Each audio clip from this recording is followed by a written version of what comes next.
200 bed के अस्पताल में से कोई चीज काम नहीं कर रही, इससे के स्पेशलिस्ट नहीं। जब ऑपरेशन थिएटर ही नहीं चलता तो अस्पताल क्या चलेगा। हम मेडिकल केयर यूनिट में गए तो 5 पेशेंट हमें नजर आए। हर पेशेंट की चार्ट उठाई, सबको टाइफाइड। हर टाइफाइड के वाले के पेट में दर्द भी है। लगता है ज़ेंटेक का स्टॉक जो है एक्सपायर होने वाला है। हर पेशेंट को ज़ेंटेक लिखी हुई थी। सफाई का आलम, अभी ऊपर आपको वीडियोस दे भी देंगे, देख भी लीजिएगा। पूरे हॉस्पिटल में एक मैकेनिकल बेड हमें नजर नहीं आया। इलेक्ट्रॉनिक तो छोड़ दीजिए, मैकेनिकल बेड भी नहीं नजर आया। बच्चों के वार्ड में आपको पता है, जब बच्चों को जरकान होता है तो एक लाइट के नीचे रख दिया जाता है। वो एक मशीन नजर आई, वो भी चलती नहीं। जहां टाइफाइड के मरीजों का इलाज हो रहा था वहां मच्छर मारने के लिए ऊपर लैंप तो लगे हुए थे, लेकिन वो चलता नहीं था। किसी वार्ड में भी नहीं चलता था। सैनिटाइजेशन का कोई कॉन्सेप्ट नहीं था। कोई इंक्यूबेटर नहीं है 200 बच्चों के लिए। डिस्ट्रिक्ट अस्पताल में इंक्यूबेटर नहीं है। अच्छा, एक वार्ड बहुत हमें कुछ अच्छा लगा। डायलिसिस का वार्ड अच्छा लगा। अब ये मिस्ट्री है ना, पता चला कि वो गवर्नमेंट नहीं चलाती, वो एक प्राइवेट सेक्टर चलाता है। फिर चलिए ये बातें एक तरफ, बेतहाशा तस्वीरें, छतों से प्लास्टर कह लीजिए या ओरिजिनल कंक्रीट कह लीजिए, वो आधे से ज्यादा अस्पताल की छतों से गिर रही है। और जो सरिया एक्सपोज हुआ है, आपको पता है, आप लोग सब जानते हैं, सरिया जो है एक जाल की तरह बुना जाता है छत डालने से पहले। आप वो तस्वीर देखेंगे तो सरिया सिर्फ एक तरफ है, दूसरी तरफ का सरिया ही नहीं। क्या रोना रोएं, 46 नर्सें, 200 बेड का अस्पताल, 3 शिफ्टें। जरा हिसाब तो लगाए, फी शिफ्ट कितनी नर्सें हुई? 15। एक को इमरजेंसी में डाल दिया था, वो बेचारी शायद 24 घंटे करती होगी ड्यूटी। 15 नर्सें, 200 बेड। हर नर्स कितने बेड पे? लगा लीजिए हिसाब। सितम ज़रीफ़ी और सुनेंगे, और दुख भरी दास्तान सुनेंगे। इस 200 बेड के अस्पताल के साथ एक नर्सिंग कॉलेज भी है।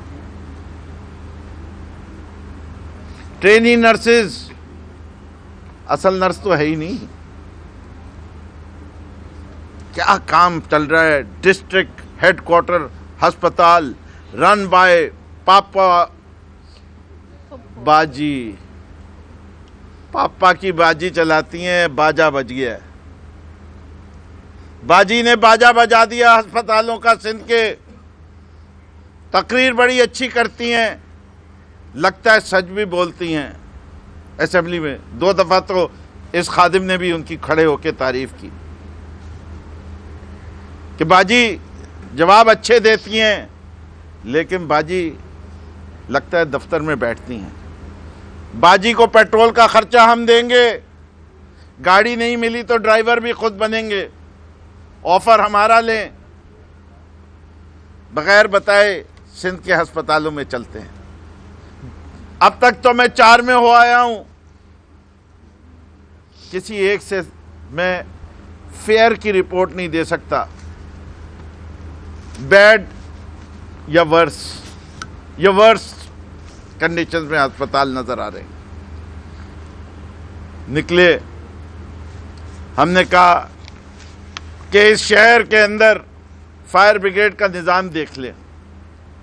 गए तो हम थे फिल्टर प्लांट देखने, लेकिन वहाँ फिल्टर प्लांट से पहले फायर ब्रिगेड नज़र आई। 2 ट्रक खड़े थे, एक निस्बतन नया मॉडल था, एक बेडफोर्ड का फायर ट्रक था जो 1950 के मॉडल का था। फायर सुपरिटेंडेंट साहब मौजूद थे। मैंने उनसे पूछा, सर बताइए कि क्या हालात हैं? तो कहने लगे 8 माह से एक बीमार है और 7 माह से एक बीमार है। बीमारी आप समझते हैं, यानी उनकी गाड़ियां जो हैं वो काम नहीं कर रही। बीमारी थोड़ी बोटी नहीं थी कि टायर वायर पंचर हो, इंजन ही खराब हो चुके थे। मैं पूछा आपके पास फायरमैन कितने हैं? कहने लगे 27। और मैं कहा इंजन को सही करने की कॉस्ट क्या है? कहते जी एक का 6 लाख का एस्टिमेट आया हुआ है, एक का 8 लाख का एस्टिमेट आया हुआ है सही करने का। मैं कहा किसी को लिख के दिया? उन्हें कहा जी पहुंचे हुए। 27 आदमियों की तनख्वाह पूछी तो कहता 11 लाख महीना से ज्यादा। 8 महीने से तनख्वाह दी जा रही है, इंजन दुरुस्त नहीं हो सकते। सईद गनी साहब, बिल्डिंग गिरे या ना गिरे, कम से कम इस पे तो इस्तीफा दे दो।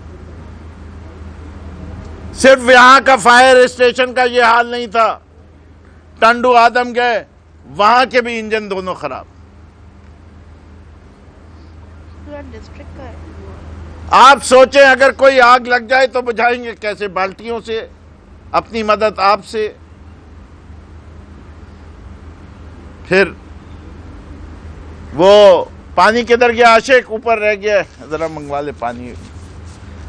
वहां हम फिल्टर प्लांट पे गए, मुझसे